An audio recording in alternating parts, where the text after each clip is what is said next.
peran dan tanggung jawab itu, mengenal peran dan tanggung jawab kita sebagai istri dan atau sebagai suami. Nah, itu benar-benar penting banget. Kenapa? Karena ketika kita nggak tahu peran dan tanggung jawab kita nanti setelah menikah menjadi istri dan atau suami, kemudian menjadi ibu dan ayah, akan menciptakan kegamangan dan kebingungan di diri masing-masing. Kita mau ngapain gitu? Kita mau ngapain sih setelah ini? Peran kita tuh apa sih? Tanggung jawab kita apa gitu? Dan itu nanti akan jadi gap juga gitu. Sebenarnya dengan mengenal peran dan tanggung jawab masing-masing sebagai istri maupun suami, itu akan memudahkan kita untuk menjalin komunikasi, membagi tanggung jawab kita di rumah sebagai istri dan suami menjadi tim gitu. Tapi ketika kita nggak tahu nih, ya tadi gitu, ketika menikah hanya karena ya udah gitu, udah cukup umur, udah punya uang, ya nikah aja gitu. Terus kemudian akhirnya let it flow aja. Ya pernikahan lo ya let it flow aja gitu. Karena gini loh, kita bukannya apa ya, muluk-muluk, tetapi memang kita harus mempersiapkan dengan benar, dengan serius, dengan tegas soal pernikahan kita gitu. Kenapa? Karena ini kan menyempurnakan setengah agama, ya nggak sih? Dan pernikahan itu adalah ibadah terpanjang. Lo nggak mungkin main-main dong, ya nggak sih? Lo nggak akan main-main sama masa depan lo gitu. Ibaratnya memutuskan menikah artinya lo memutuskan masa depan. Lo memutuskan memilih pasangan A artinya lo memutuskan masa depan lo bersama si A gitu. Lo nggak akan main-main sama masa depan lo gitu. Jadi jangan sampai lo menikah cuman karena umur, menikah karena dipaksa orang tua nuntut, ayo cepetan nikah gitu, besok aja kamu nikah gitu, bulan depan kamu nikah, tahun depan kamu nikah, terus ya udah gitu, nggak bisa gitu. Karena apa? Karena kembali lagi gitu, lo harus tahu kemampuan lo udah mampu belum sebenarnya untuk menikah. Lo sudah siap belum untuk menikah? Lo sudah siap belum menjadi seorang leader? Lo sudah siap belum menjadi imam?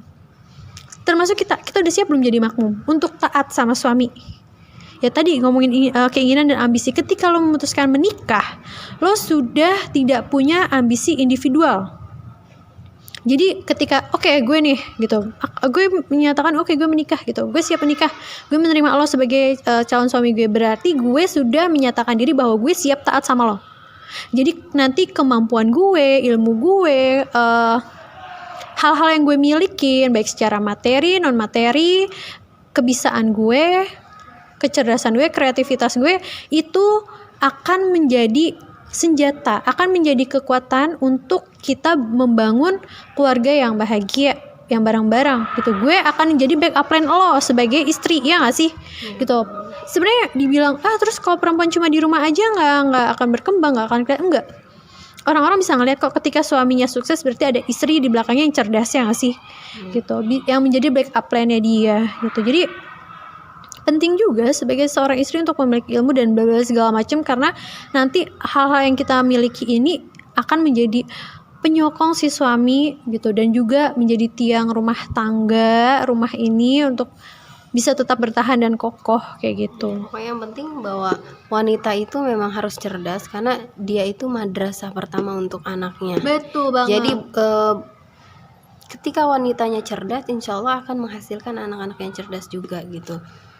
Tapi jadi bukan berarti nggak sayang kalau kita belajar sekolah yang tinggi enggak. Yang terpenting buat anak itu adalah menanamkan agamanya sih. Maksudnya ketika agamanya dia sudah bisa menjalankan dengan baik, insya Allah untuk kedepannya dia akan lebih jelas untuk mendapatkan, maksudnya dia lebih tahu apa sih tujuan kedepannya gitu. Bahwa landasan utama dia itu apa. Misalnya ya kalau dia beragama Islam ya berarti landasannya adalah Al-Quran gitu. Jadi dia sudah tahu konsep dirinya apa, dia tuh harus kedepannya tuh harus gimana gitu. Jadi penting orang tua cerdas. Jadi jangan menyalahkan misalnya perempuan cerdas tapi di rumah doang gitu. Justru kan wanita itu harus cerdas untuk siapa? Ya untuk anaknya gitu. Tapi ketika memang dia bisa diberikan amanah lebih, tidak hanya untuk anak-anaknya, ya itu lebih baik. Tapi balik lagi ke ridho suami. Makanya memilih suami itu kita harus selektif ya.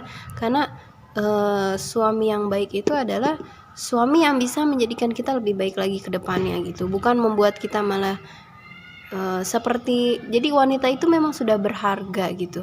Nah gimana sebisa mungkin kita menemukan lelaki yang membuat diri kita lebih berharga. Betul gitu. kadang wanita itu tidak menyadari bahwa dirinya tuh berharga gitu kan. Karena Islam sendiri memuliakan wanita Iya, ya. betul, Jangan ya. sampai kita memilih laki-laki yang tidak bisa memuliakan Nah, perempuan. jadi laki-laki itu juga baik ketika dia bisa memuliakan wanita gitu. Karena memang Allah menciptakan wanita itu sangat spesial. Allah itu menciptakan wanita itu ya Allah menciptakan wanita itu lama gitu. Kenapa? Karena Allah menciptakan wanita itu dengan hati yang besar, hati yang kuat. Yang lapang, yang sabar, Iya yang lemah gitu. lembut. Tapi Iya. bukan bodoh ya, Bukan bodoh. lemahnya itu bukan berarti dia lemah. Maksudnya lemah itu adalah lemah lembut.